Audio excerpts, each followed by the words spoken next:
Hi everyone and a very good evening. You're watching The Money Show on ET Now. I'm Mubina Kapasi. Well, in today's episode, a truncated episode of the show, we thought of keeping our focus on the gig economy, the freelancers, the budget of 2021 as well, shone the spotlight on that section of the population, a large one at that, of course, especially during the lockdown. A lot of people left their mainstay jobs, took up freelancing. However, the one part where they did lag is proper financial planning. And I think for this section, it's even more crucial that they get into proper financial planning mode, because we do have, that as freelancers, there are significant number of vagaries when it comes to income. When you are salaried, it's easy. You know what you're going to get at the end of every month or at the beginning of a new month. But when you are a freelancer, 1 month would be great, but the next one, not so much. So all the more it's imperative that such individuals have a proper financial plan for themselves in place. What's more, when you are in a structured job, when you're employed, you do have a good amount of savings for your retirement, which is in a way taken care of by your employer, your India Inc. However, that does not really happen in a case of a freelancer. It's not in auto mode. You have to actively take part in ensuring that you save enough for your retirement. So as a gig worker, as a freelancer, your financial profile is extremely different from what it usually would be, and hence all the more a reason why you must ensure that you have a proper plan in place. So if you don't, then this is the interview for you. I have with me Prableen Bajpai, founder of FinFix, joining in on the show. Prableen, thank you so much for taking out time today on ET Now and talking to us. So to start with, Prableen, let's understand from you then. I mean, I think would you agree with whatever I said, that that for a freelancer, why financial planning is perhaps even more imperative than somebody at a regular job? Yeah.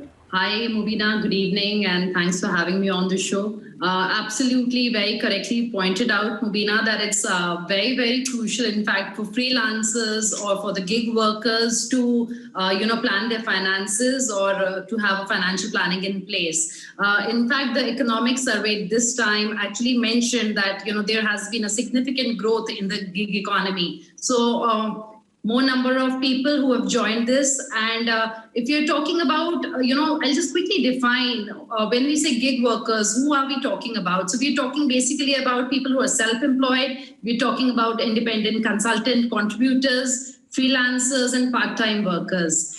And Mubina, here the difference, as you said, a salaried person would get his salary at the end of the month or the beginning of the next month. And they've always had some part of their, income going into compulsory savings in the form of EPF, which is missing for this cohort. So, a few other differences here, because there is no company-backed insurance given to them, health insurance or a life cover. They really don't have medical leaves. They don't have paid leaves. So because of all these reasons, it's very important for this, segment of our population who are working to plan their finances very well. And the approach has to be slightly different in their case.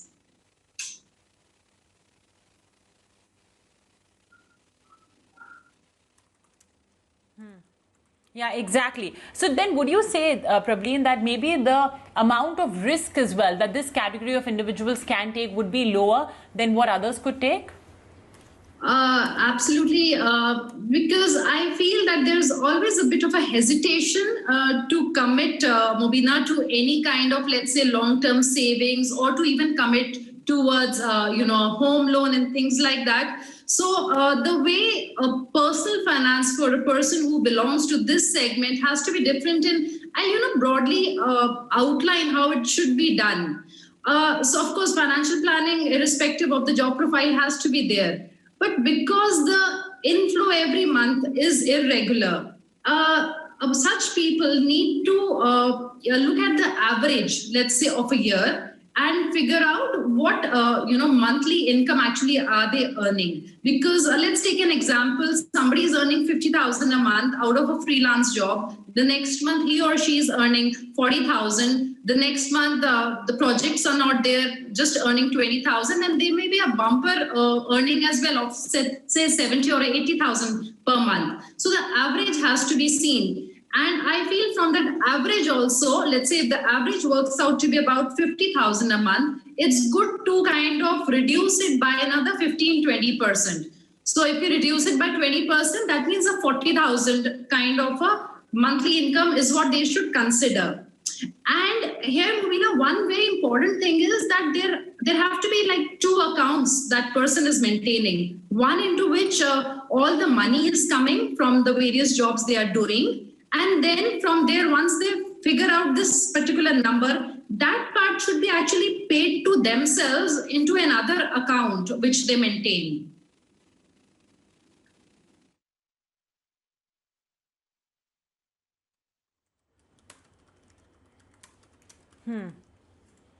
Understood. All right. Okay, so I think that's another special characteristic, if you could call it that, for for freelancers, for gig workers, and yeah, like you mentioned, the budget as well did touch base upon that. Do you think that the one area, especially where freelancers really lag, is saving enough for the future? Because many a times we tend to live month to month, project to project. That as well happens sometimes, right? So you sort of tend to look at a more long-term picture, and it's understandable, right? Because you're busy in the day-to-day life of being able to build your profile, getting more clients, so on and so forth. So it's understandable.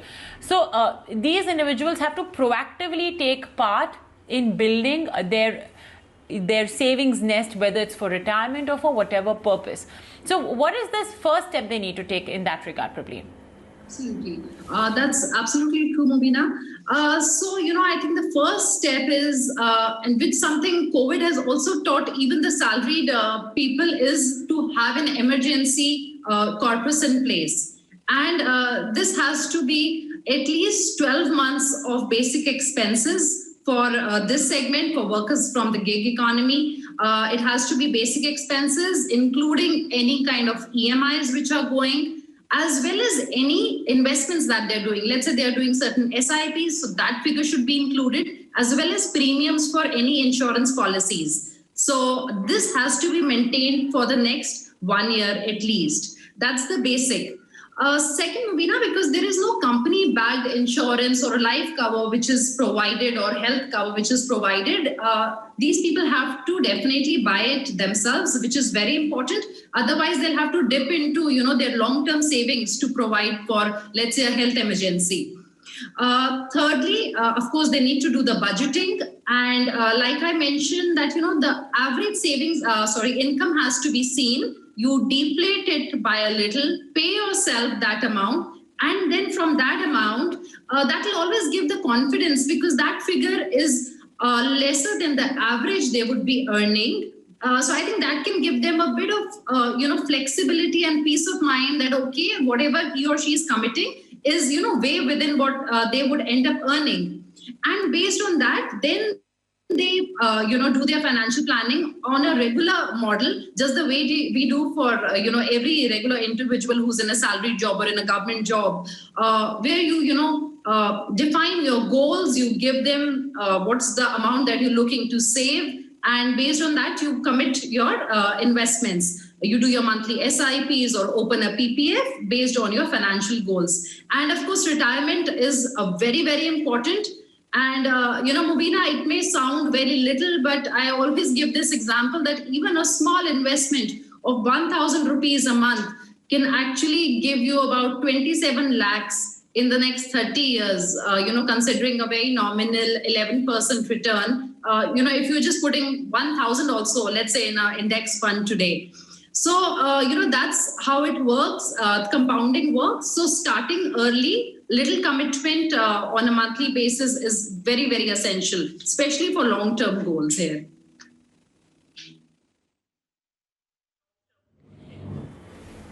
All right. Okay, we'll continue this conversation. Prableen, request you to just bear with us and stay on. We'll be back with lots more on this entire topic. Stay tuned. Quick break. Welcome back. You're watching The Money Show on ET Now, where we are in conversation with Prableen on essentially financial planning for the gig economy for freelancers as well. So Prableen, before I move on to the questions and queries that our viewers have sent in, let me ask you, what would be the investment options that you would recommend for our gig workers and freelancers? Okay. Broadly, Mubina, I think two instruments can actually just work for them. One is your public provident fund, because of course they are not eligible for EPF. So public provident fund gives them the fixed income portfolio and mutual funds on the other side, of which can be a combination of debt and equity based on the goals that they have. Other than these two, NPS can be considered. For those who want to invest in a combination, they can choose themselves which plan do they want from NPS.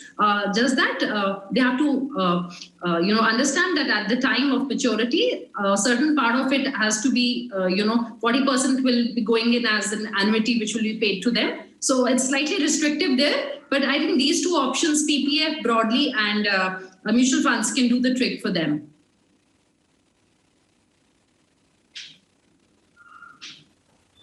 All right, excellent. Well, meantime, we've received a couple of questions and queries then from our viewers.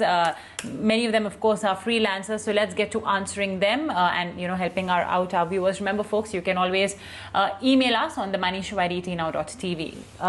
Let's take on board our first question. Ramya Arsiwala asks, as a 25-year-old freelance content creator with no expense as such to speak of, because she lives with her parents, how can I invest my money? Just have a couple of fixed deposits lying around in my name, which I have created at the behest of the parents. All right, unsurprising really. She's got no expenses, but she doesn't have any investments either. Just a few FDs, which like I say, is usually the first port of call for a lot of Indian investors. So how would you start her off, Prableen? I'm happy to know, Mubina, that there is no LIC policy, at least as of now. Usually parents do push for that as well. So I think what Lamia should do, because if she's staying with the parents, she can just divide her monthly investment, whatever amount she can invest, into three buckets. One can be for the near term, probably a vacation that she's planning, let's say up to 6 months. So something for the near term goals, then something for the medium term, which can be, probably buying a car or moving out to another city, saving for that. And the third is for her retirement and long-term goals. And Lamia, though she's staying with the parents, but Mubina, I would definitely recommend that she should again build a emergency corpus. So she has some FDs, but then she should define that money and put it separately as an FD or in a liquid fund, as well as look at options of health insurance for herself.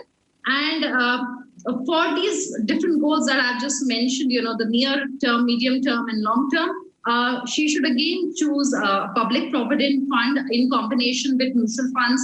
I think that should broadly, suffice.